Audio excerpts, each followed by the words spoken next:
Street ഫുഡുകളെ കുറിച്ച് എന്താണ് നിങ്ങളുടെ അഭിപ്രായം? ഇത് കൊൽക്കത്തയിലെ ഓൾഡ് കൊൽക്കത്തയിൽ നിന്നുള്ള ഒരു കാഴ്ചയാണ്. ഉത്തരേന്ത്യൻ ഗ്രാമങ്ങളിലും നഗരങ്ങളിലൊക്കെ ചെന്നാൽ നമുക്കിതൊരു ചിരപരിചിതമായ കാഴ്ചയാണ്. അവിടുത്തുകാരെ സംബന്ധിച്ചിടത്തോളം ഏറ്റവും തുച്ഛമായ വിലയ്ക്ക് ഏറ്റവും ടേസ്റ്റി ആയിട്ട് കിട്ടുന്ന ഒരു ഭക്ഷണ ഐറ്റം, അതോടൊപ്പം തന്നെ അവരുടെ നിത്യജീവിതത്തിൻ്റെ ഒക്കെ ഭാഗമായിട്ടുള്ള ഒന്നാണ്. പക്ഷേ കേരളത്തിലെ നമ്മൾ മലയാളികളെ സംബന്ധിച്ചിടത്തോളം ഈ കാഴ്ച നമുക്കത്ര സുഖകരമാകുന്ന ഒന്നൊന്നുമല്ല. നമ്മളിപ്പോൾ നമ്മുടെ നാട്ടിലൊരു ഷവർമ്മ എടുത്തു നോക്കുക. ഷവർമ്മക്കടയുടെ ആ ഷവർമ്മ മേക്കിംഗ് മെഷീന് പുറത്തൊക്കെ ആയിരിക്കും ഉണ്ടാവുക. അതിലേക്കൊരു പൊടി പോലും ആകുന്നത് കണ്ടാൽ നമ്മൾ അവിടെ നിന്ന് ഭക്ഷണം കഴിക്കാൻ തയ്യാറാവില്ല.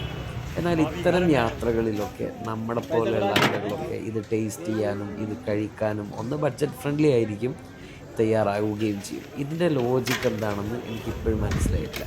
ഏതായാലും എന്താണ് ഇത്തരം ഫുഡ് കൊണ്ടുള്ള ഒരു മെച്ചം, അല്ലെങ്കിൽ ഇതിനെക്കുറിച്ചുള്ള ഒരു അഭിപ്രായം എന്താണ് എന്ന് അറിഞ്ഞാൽ കൊള്ളാമെന്നുണ്ട്. കാരണം ഇതൊരു അവിടുത്തുകാരെ സംബന്ധിച്ചിടത്തോളം അവരുടെ ഒരു നിത്യജീവിതത്തിൻ്റെ ഭാഗമായിട്ടുള്ള ഒരു കാര്യമാണ്. പക്ഷേ നമ്മൾ മലയാളികളെ സംബന്ധിച്ചിടത്തോളം മലയാളികൾ ഇത് എത്രമാത്രം എക്സ്പീരിയൻസ് ചെയ്യുന്നത്, അത്രമാത്രം അവർക്ക് സ്വീകാര്യമാണ്. ഇത് നമ്മളൊന്ന് ആലോചിക്കേണ്ട കാര്യം.